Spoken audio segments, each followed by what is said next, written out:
Hey, thank you, Gladys. Hello, and a very warm welcome to the Digital Travel APAC Summit. My name is John Sinke, and I'm the Director e-commerce at Hong Kong Disneyland.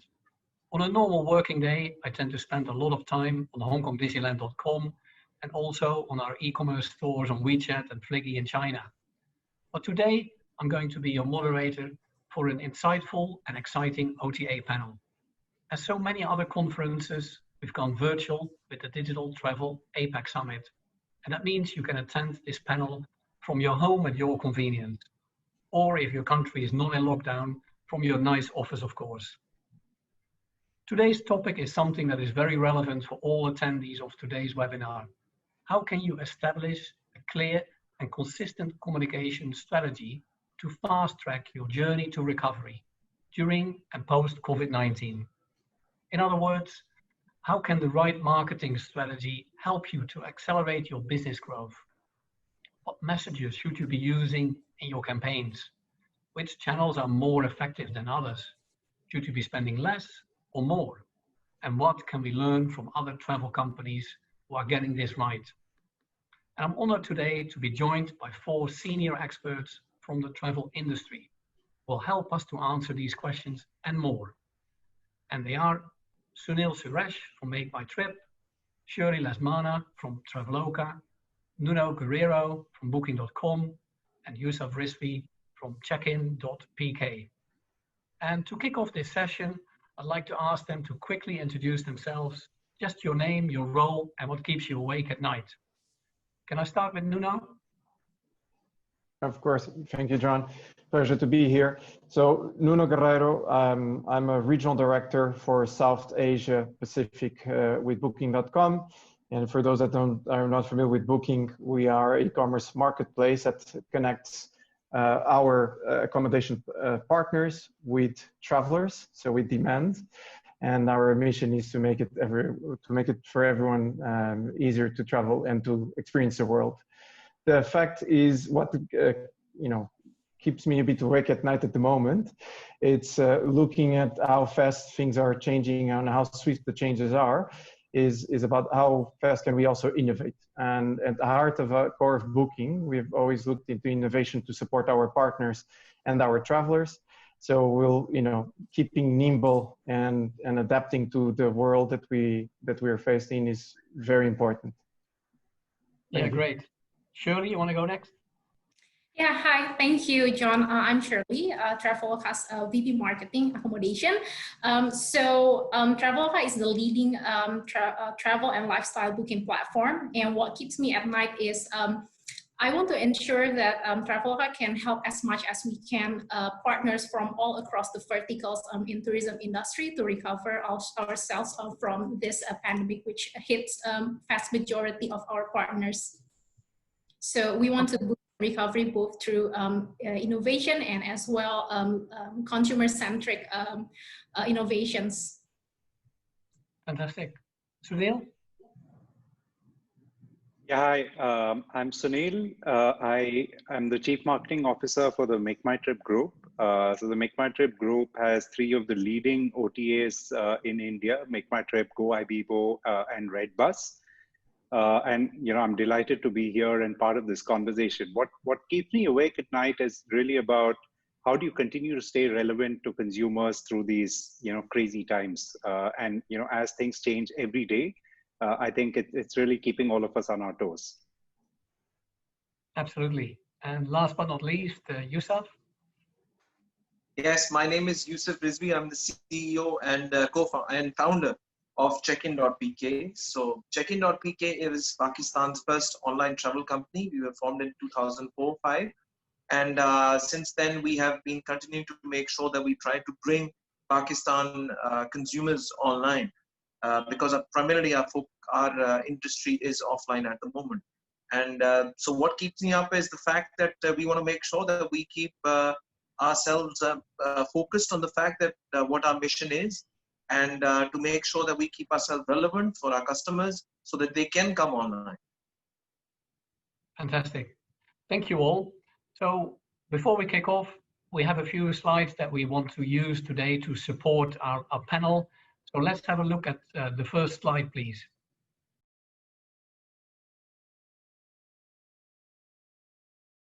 So as you can see on this slide that we just showed, a lot of the research this year is pointing at major shifts in the consumer's decision-making process around travel.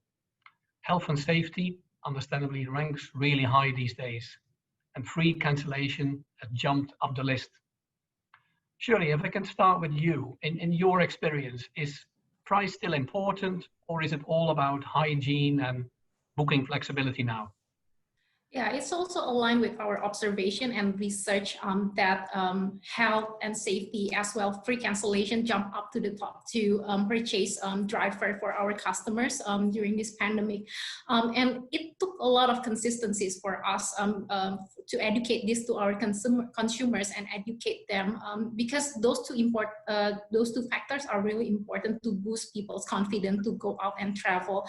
But we cannot neglect the fact that during this global pandemic also bring high negative consequence in terms of the economic and purchasing power. So the way that we see this,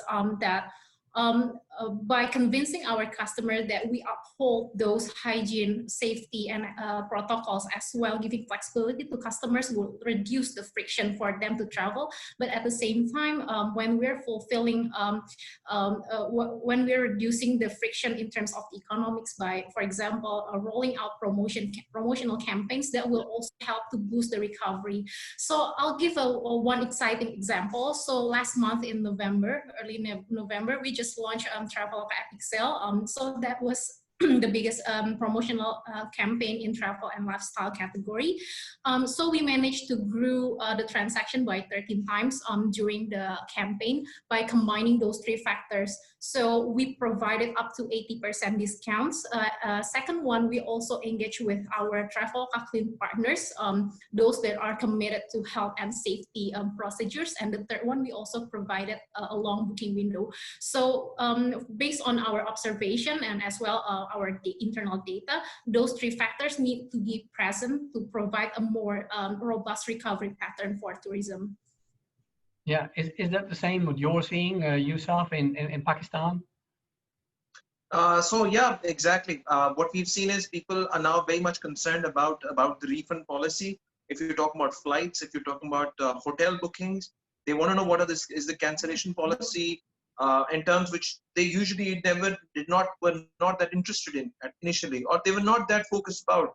So yes, health and safety, because they usually Pakistanis they book premium hotels starting from maybe 3 or 4 or 5 stars. So they know that the cleanliness won't be a big issue if in terms of travel. But because of the problems that overall has, only a few countries are open at the moment for people to travel. Asia is completely closed.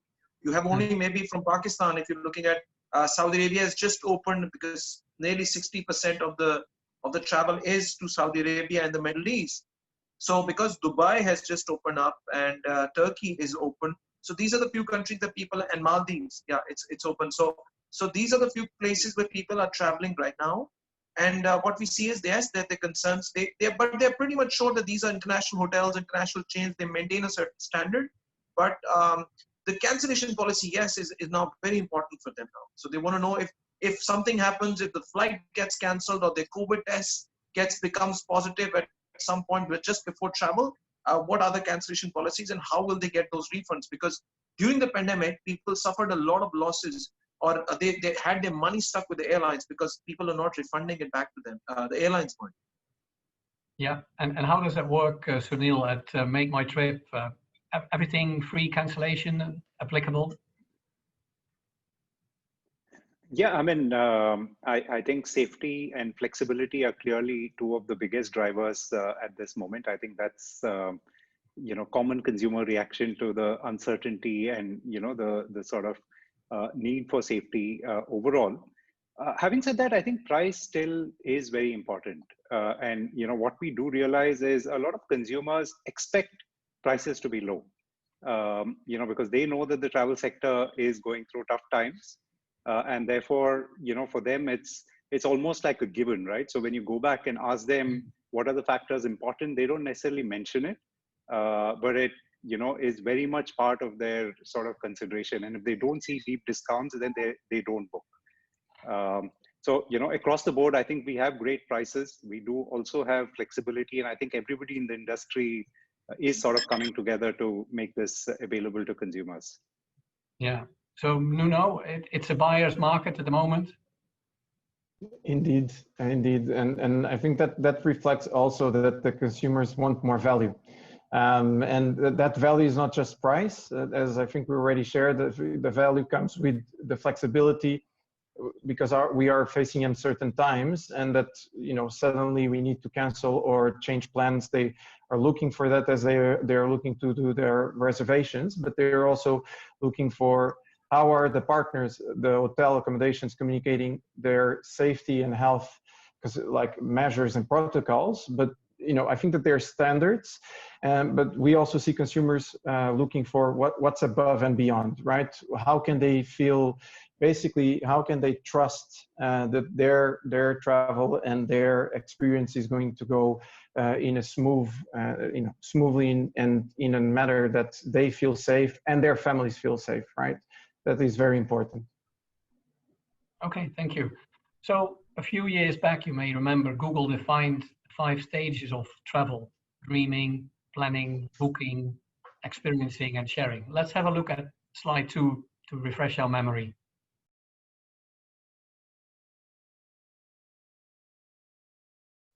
So thinking about these 5 stages, Nuno, in the current situation where many consumers can't travel internationally, which stage does Booking.com focus on with its marketing strategy? Yeah. So even with normal times, we're always looking, I think we always look at the broader picture.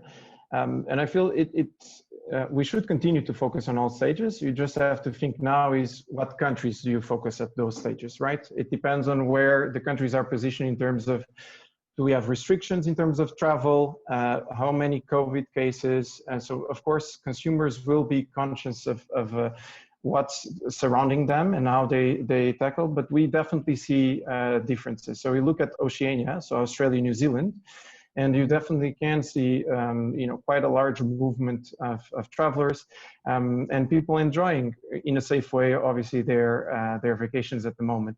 We continue to see a growth there, and definitely think that there's an opportunity to then consider a geographical strategy for how you market to your consumers, and how do you also support your partners so that they communicate to the consumers their deals at the right moment. So that's what we are working. And for example, we're putting in place our travel offer at the moment, and we're focusing on those countries where consumers can move more freely, and definitely it reflects on how also the bookings to our the bookings that are reflected to our partners. So I feel that that's going to be very important, is looking at the right stages, and particularly in the stages of where the countries are in terms of flexibility of travel.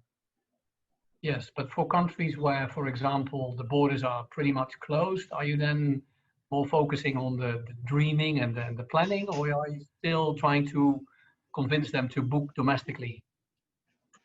And in the domestic, so I think that there's 2 elements there, right? We don't want to land on tone deaf, right? So where we're pushing consumers to engage on something that they're not comfortable with. So indeed, we will change and adapt, and based on the market trends. But what we see is also domestically, it's a huge opportunity. If we look back at April, globally, our newly booked room nights were at -85%. And if we just fast forward 3 months into July, we're -35. So we can see the advantages focusing on the domestic market. As a matter of fact, people will continue to dream, and they will continue. Travel is paramount, and it's part of who we are and how we experience the world. So we don't see travel going away. And even though international is not there, and obviously Asia relies on inbound markets in a fair part, particularly certain countries, there's a huge domestic opportunity that we see, and we're focusing on that domestic opportunity and supporting our partners there. Yeah.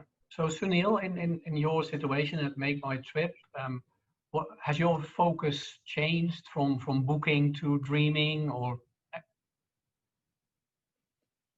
Yeah, so I think, you know, one of the things we like saying is travel is something that people are either traveling or dreaming of travel, right? I mean, you know, it's something that's sort of so central to life, and the way people sort of want to sort of live their lives. We typically look at it in two ways, right? I mean, one is we're in it for the long term. We're very sure that travel is going to bounce back. And therefore, I think inspiring people and, giving them sort of, places to sort of add to their bucket list is very, very important. So that when sort of travel does open up, there is a strong sort of bounce back. So, there's a fair bit of work we do around that. We have something we call Trip Ideas, which is part of the Make My Trip platform, which is essentially an inspiration platform, right? Where you can go and look at great destinations, you can explore, you can find great properties to stay at, and so on and so forth. We do spend a fair bit of time getting people to explore that section and experience it. And that's really for the long term. But we're also very focused on short-term inspiration, and that's largely domestic. And given the size and scale of India, I think there's a very, very large domestic market and great places that people can go to. And that's certainly in the short term what we are focused on. How do you sort of give people reasons to get away? We've got staycations and driving holidays, which are coming up in a very big way. So again, how do you sort of focus on some of those, get people to sort of get away from the year that 2020 is, and almost sort of reclaim life a little bit. And we are actually seeing people wanting to do that and indeed acting on it and traveling. So I guess that's one of the benefits of having a large domestic market, which areas like Hong Kong or countries like Singapore obviously don't have. But in terms of your marketing budgets at Make My Trip, I'm sure you've been forced to cut those budgets probably as well. And so what are you doing to mitigate those cuts? Have you had what has been your approach in this area? Yeah, so when the pandemic hit, I think the first priority at that point in time was to preserve the health of the business. So we very, very quickly actually turned the tap off all the marketing that we were doing, and then sort of sat down and evaluated what is the right thing to do. Now, the good thing, is that Make My Trip is a brand that's been around for a long time. It's the leader in the country. And, our expectation was, as we've seen in a lot of crises in the past, when there is a crisis, people tend to gravitate towards, sort of the largest brand, because trust becomes a very big factor. And, through our brand track and everything that we've been looking at, we've actually seen that play out where, we've actually, if anything, strengthened in terms of, brand perception and the way consumers look at our brand. So we keep an eagle eye on that to make sure that, we're not sort of having any impact that could affect us in the long term. Short term, the way we're looking at it is being very pragmatic. So one is there's obviously been a shift in the kind of channels that we use. We've started shifting to a lot more efficient channels. So, maybe a lot more on digital versus TV and some of those other sort of channels that are there. And we put together a 5-phase plan, right? So that's what we did at the start of the pandemic. And each phase essentially looks at the sort of consumer mindset and the overall macro situation. So just to give you an example, phase 1 was where travel was just not possible. And, consumers couldn't go out, right? Because it was all in lockdown. So there it was really just about how do you sort of relate with consumers, engage with them.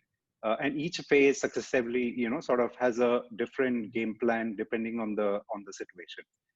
So right now we are having some digital campaigns because travel has opened up, but of course consumers are still, concerned, and rightly so. So we have a lot of focus on safety, but at the same time, given the festive season here, we sort of, along with safety, are encouraging consumers to sort of reclaim their life and, not let 2020 be a complete sort of write-off.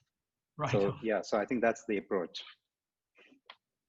I see. So that reminds me of a study from the Institute of Practitioners in Advertising that found during previous recessions that if you increase your media spend during a recession, you can grow 4 or 5 times faster than companies who don't.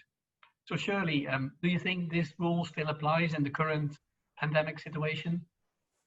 Yeah, I will agree that pandemic possessed a quite unique challenge for us in as a travel brand with all those mobility restrictions. But we believe that as a leading brand, we need to stay present and quite relevant and inspiring to our customers because this is a very critical timing for us to build the rapport and trust to our customers because all of the stakeholders in the industry, the tourism industry, actually going hand in hand to ensure that we can revive consumers' trust toward this industry. So, for example, we still remain present with the collaboration with government, with our partners as well to revive the trust in consumers. So, let's say, the tourism can recover very strongly right after right after this pandemic.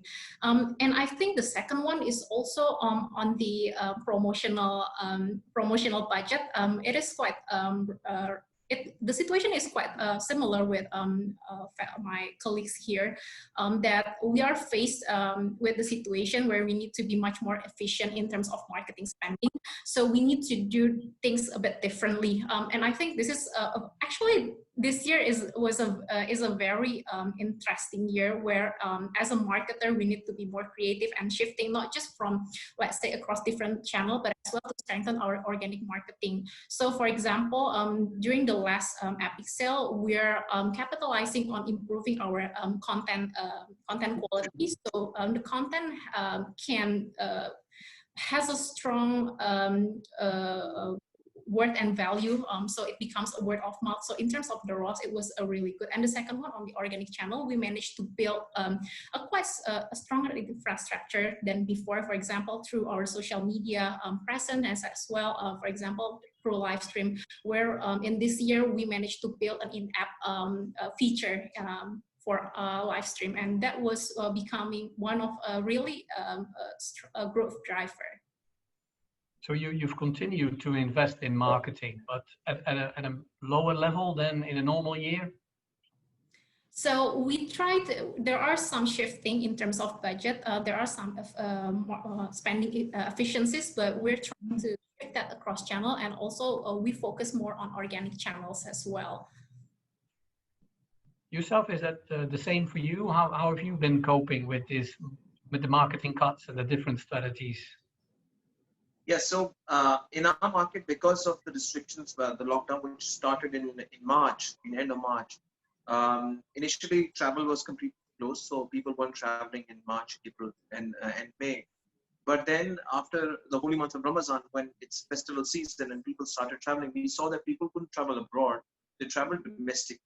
So that presented a good opportunity where we had to adjust ourselves according to for domestic travel. And that is what we have seen. So after that, when countries started opening up, we've seen that travel has come back to slightly better, in a slightly better position, as we see. What we decided to do was to taper our marketing strategy based on as the opportunity that we see. And yes, they're helping. We wanted to use our budgets as efficiently as possible. In the meanwhile, we wanted to make sure that we keep that trust that we want to build as a younger company with our customers. So they have the trust, because as this situation happened, airlines were giving refunds, and those refunds were not being, customers were asking for their money. And so we wanted to make sure that we keep them up in the loop. We settle all their dues. We want to make sure we keep a constant process where people build that trust. As I mentioned, Pakistani online market is right now, if you look at it, out of it's just maybe 6 to 7% people are online at the moment. So this is what we foresee, and using our budgets in the most possible efficient manner. So you cut back quite substantially this year, or how have you dealt with this? We did. We had to do that because it already got stuck, because when there was no travel at all and there was a lockdown, so the spending on monthly basis wasn't there. But we went, even now it's less than what we did last year for sure. And now we're using efficiently our funds based on demands and how countries are opening up. So we focus on that. So more of a sophisticated strategic approach with your marketing. Correct. Fantastic.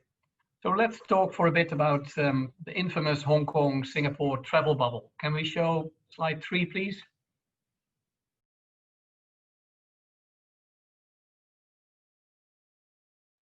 So yeah, we all know that this poster is a few weeks old, and the travel bubble obviously didn't take off as expected. But after the announcement of the Singapore-Hong Kong travel bubble, it was quite interesting to see that a lot of the tickets sold out very quickly. We also saw prices going up very quickly. So obviously there's limited capacity on the one hand and really strong pent-up demand on the other hand. And on top of that, in future, some of the airlines might not even survive the pandemic, which will further reduce capacity. So Sunil, what is your expectation? Is flying going to be more expensive after COVID-19? Yeah, I guess that's the classic, economics problem, right? I mean, what's supply going to be like? What's demand going to be like? If you tell me, see, I think it's really just a question of what time frame you're talking about. Eventually, I have a feeling, and in fact, we were having a conversation with an external expert, and his prediction was once the pandemic's behind us and the vaccines rolled out, you're going to have a period of time where you're not going to have a single hotel room available across the globe because people are going to, as it's called, revenge travel. They're just so sick and tired, of being cooped up, and more importantly, I think there's a greater realization that everything's ephemeral. Typically you always put off your sort of bucket list travel thinking that's okay, maybe I'll go next year. This pandemic's sort of shown us that you can't take anything for granted. So my belief is that demand is going to come back strongly, and that is certainly going to reflect in prices at a point in time. How it'll work its way up to that, I think, remains to be seen. You mean prices will go up, or you think airlines and hotels will actually have to discount to get the people back again? I think once the situation's under control, there will be more than enough demand. I don't think pricing is going to be under a lot of pressure. What are your revenue management people forecasting? And it's I think if we had the crystal ball and we could all know the future, obviously it would be very good for our companies. Obviously, we're looking at the market trends, particularly looking at what the consumers are behaving. And there's an important element, right? So we look at leisure, but we also have to look at business travel.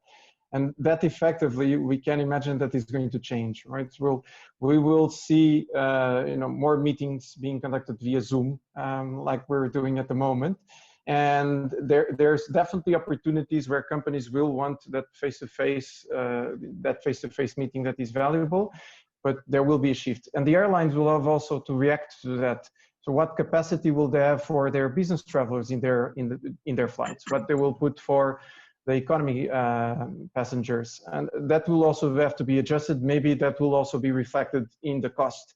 So the highest profitability on the airlines obviously is with business travelers. So indeed, I would assume that short term, if we consider this, the prices will be higher than before. But effectively, if we want to be, on long term, prices will have to go down again. If they will go down as previous years, it depends how many airlines will survive this pandemic, which is, I think that's also going to be quite important.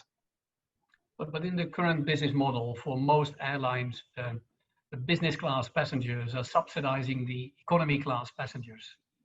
So if what you're saying is happening and there's going to be fewer business class passengers, then the economy class seats will have to go up in price now. Effectively, or you can also think that there's always additional services, right, that we can position, either airlines or even hotels, right? When we look at what is positioned to consumers, there's always their basic service and then add-ons. And I think it depends on how when we look at this, there's always an opportunity. I think in the midst of a crisis, you never should lose a good crisis for a good opportunity. And I think that's what will also reflect. There will be companies, and we're also looking at booking the same way.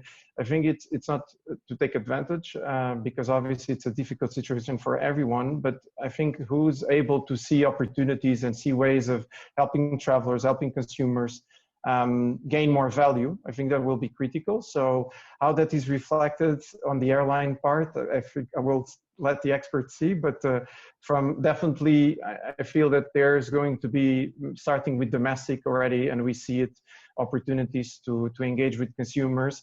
And if you do this on a phased approach, you can actually have a good plan and a good growth without probably, without probably creating too much risk to a certain company. Yeah, but the customer engagement for airlines, for example, in Hong Kong and Singapore is going to be quite challenging, yes, when you can't fly to anywhere, as we've seen with some of the initiatives and also with some of the cruises to nowhere that are happening at the moment. I think there's some creative ideas there being, bubbling up, and we have seen it with dining experiences without flying or flying nowhere. I feel that those are, without being financial, they are not going to solve the financial concerns of those companies, but they are going to help keep consumers of those brands like top of mind. And that's also important, keeping them dreaming about travel.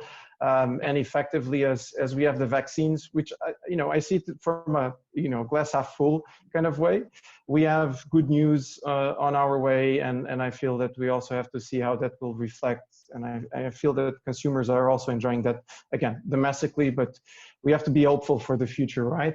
That's what also history taught us. Absolutely, it's very important to stay optimistic, and it's great to see what Singapore Airlines did with the dining A380 experience. I think even if it's just for customer engagement, it's a great idea. So obviously we're going through quite a rough time for the travel industry, but surely, surprisingly, Travelloka recently announced that you're looking to profitability just in the middle of this crisis. So how did your company manage to get there, and what role did marketing play to get there? Yeah, as a marketer, we help in terms of establish a strategic partnership. So kind of joint marketing plan with our partners and as well with government, because it takes the whole ecosystem, because it's a global pandemic. We need to work hand in hand to get through, not just to survive, but as well to thrive during this pandemic. And the second one, I will call this a sandbox experiment environment, where actually this pandemic also boosts our innovation, because it allowed, we're creating this sandbox environment where multiple departments within Travelloka work together closely with agile methodology. For example, from pricing, revenue, market management, data, customer services, to come up with, to combine all those different insights and create consumer-driven innovation. So for example, we managed to launch the live stream in-app feature, and as well launching Epic Sale, which much more marketing, efficient marketing spending. And the third one is, of course, on the marketing spending efficiency. So we need to rethink the way we do our marketing. For example, we were much more data driven, combining multi touch point analysis, and as well we are also focusing on our organic infrastructure and as well creative content, for example, to deliver substantial ROAS uplift. I think combine all this together, it proved that we even in the middle of this tough situation, we just did not survive, but we are hoping to thrive. So would you say that the crisis has helped Travelloka to be more focused, to be more efficient, maybe? In every crisis, we believe there's always an opportunity, and actually, crisis is the testing time to prove the true DNA of a company. And I think we managed to get through this crisis quite well with great collaboration with not just within the internal Travelloka, but as well with a great collaboration with all different stakeholders in the industry. Because I believe we will not be able to do this alone. It takes the collaboration from the whole ecosystem to, navigate through this, hopefully once in a lifetime situation crisis. Yes, and it's great to hear that there's also still some positive news in these difficult days. I want to cover one more topic before we're going to go on to the home run, and that's according to a recent report from Expedia. They expect that OTAs will become even more dominant after COVID-19 for the reason that consumers are going to be even more price sensitive.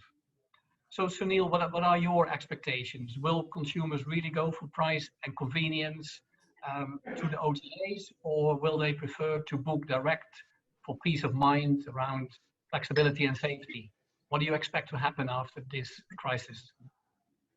See, I think what we're seeing overall is the whole pandemic and the lockdown has actually been a huge game changer for the digital ecosystem overall, and I'm not talking just travel. If you look at stats across the board, as people have been locked up at home, they've been forced to, for instance, order groceries using online apps. They've been forced to sort of come online for pretty much everything, right? For work, I mean, like for work, school, everything. And therefore, people who have not considered online in the past are, I think, now considering online. And, we're seeing this in some of the stats. So if you look at, for instance, airline shares of all bookings that are made online, in the last 6 months, they've actually jumped up by about 10 points from what it used to be pre-pandemic to now. So clearly, I think there is a lot of sort of tailwind that is there, which is supporting this movement offline to online. Pricing and trust is one part of it, but I think in general, there's been a massive step change, which, I think is going to sort of continue going forward. So in short, yes, I think we will see online sort of accelerating quite significantly because of this. So Yousaf, what do you think? Will OTAs come better out of this crisis in terms of market share, or will consumers go back to booking direct for reassurance? I think what people have realized in this time is when this pandemic happened, whenever they wanted to approach the airline or the messaging or even the agencies which they were not sure of, the brand they just did not trust that much, those companies made them suffer in terms of refunds, in terms of payments, in terms of clarity. So I think people will definitely now move towards online because there is a definite shift. People are booking their groceries, everything is being done online, and it has the transition has leapfrogged from where it was initially.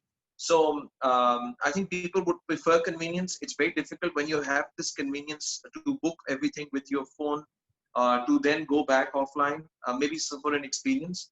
The price, yes, I think it's important. Customer is looking for pricing, and that is how what I foresee is like right now prices are higher. If you're looking at everything, every kind of travel, it's consistent. For example, if you're going for religious travel in terms of Pakistanis traveling for religious travel right now to Saudi Arabia is expensive.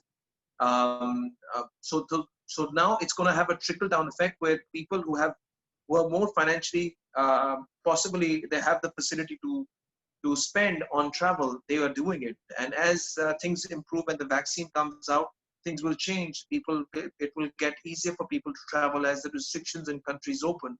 And I foresee in the first quarter, things will improve.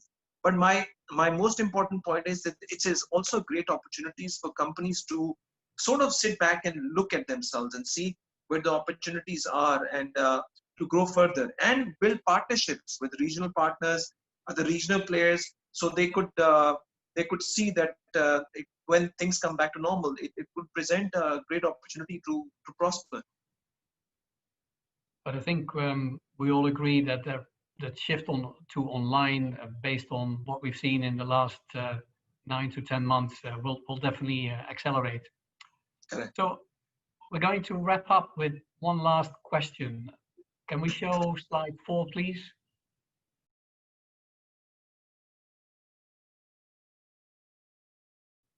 So the question to all of you is, if marketing could play a critical role in the recovery of the travel industry, what advice would you give your travel colleague marketeers in the OTA world? Yousaf, can I start with you? Yeah. So what I feel is you need to market people first of all because they're hurt by the pandemic in terms of financial costs that they have taken on. I would think they would like, you have to offer them, you have to inspire them, you have to offer them at a decent price. And I think in Pakistani terms, I would say we would have to go forward with the domestic as well as regional destinations. So I think you have to go for inspiration and pricing as a good mix to market it to them. Okay, cool. Sunil, what is your advice?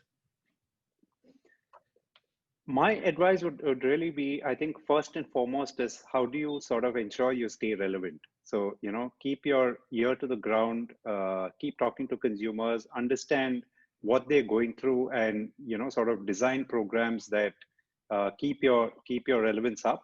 And, I think the second thing would be innovate. There's never been a better time, than now to actually innovate. You have the license to actually experiment and try things that you've never tried or that you can never try in normal times. So continue to innovate and experiment and, develop sort of a new playbook. Yeah, I love that. Nuno, what's your tip of the day? Yeah, well, I think the pandemic, we have to consider the pandemic is not going anywhere soon, and there's going to continue to be, unpredictable changes, and it's uncertain times. I think as we look forward, please always consider how do you, engage with your partners, with your customers. What's the message that you're placing there? How are you visible? And that's very important. But also consider the channel mix. And you have to innovate. You have to do things differently. What worked before and was working potentially will not work after this pandemic. So it's going to be very important that you have the capacity to adapt to the current circumstances and test. I think looking at things, trying it out, what works, keep it, what doesn't work, drop it. But without the right tools, without the right mindset, definitely there's the opportunity for those that will have that approach, and maybe a less positive path for those that don't. So I hope that we always follow the positive path. Yeah, so never let a good crisis go to waste. Shirley, good opportunity. Any last words?